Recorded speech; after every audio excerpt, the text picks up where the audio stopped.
Alright guys, this literally took me 4 hours, 5 hours.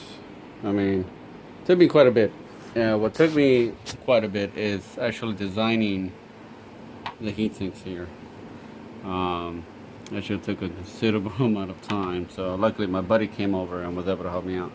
So obviously I haven't installed it yet. The old one is still in there. So I just want to kind of give you guys an idea of what I'm doing. So anyways, I went online and started looking at some heat sinks for the 8970, and it looks like the only thing I gotta worry about would be here, this guy, those, and the VR chips, and maybe that little guy there. I don't know about him, but I'm gonna put one there anyways, and that guy next to the gray one. So this is gonna be my layout. I've designed each heatsink exactly to according to how it's supposed to be on here. So this should be a pretty good fit on there. So this aluminum heatsink fit the VR perfectly on there. So this one I did have to cut a little bit. So there's actually 2 heatsinks there, one covering each one of those. I don't know if that's supposed to be covered or not, but I'm gonna do it anyways.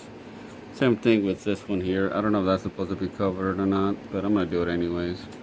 So I know this one for a fact needs to be covered up. Just don't know if this is a good enough heatsink. So I might just end up using this guy here actually, like so. And maybe use this guy over here, since that one probably doesn't need to be covered up. So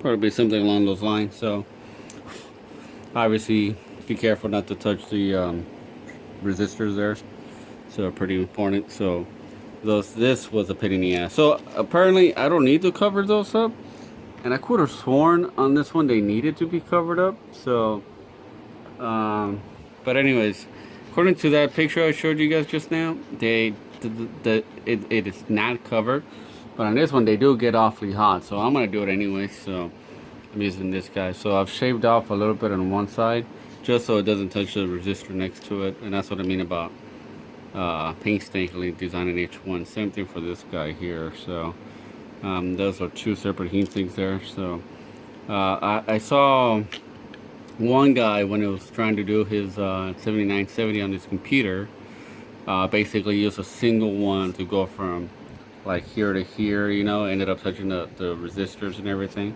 and everything's uneven. So instead of 2 things being even, they'll be slightly off like this, which is why you gotta design a heatsink for every single one of them. Otherwise you're gonna have some serious problems with them.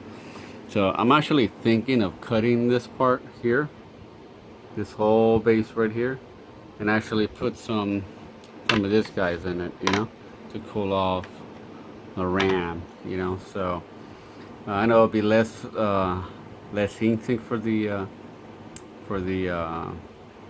GPU, but whatever. So basically I'm now ready. So I'm not gonna put any thermal adhesive thermal paste anyways. For now I'm just gonna use tape, thermal tape anyways, which looks like I probably have enough. So this should be fair enough. And this one's already come with it, so I don't even have to worry too much about it. So it's just temporary.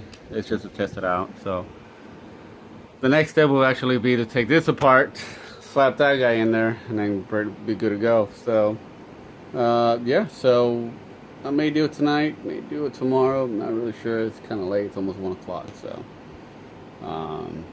but yeah, the designing the heat sinks were, for lack of a better word, a pain in the ass. So okay, well.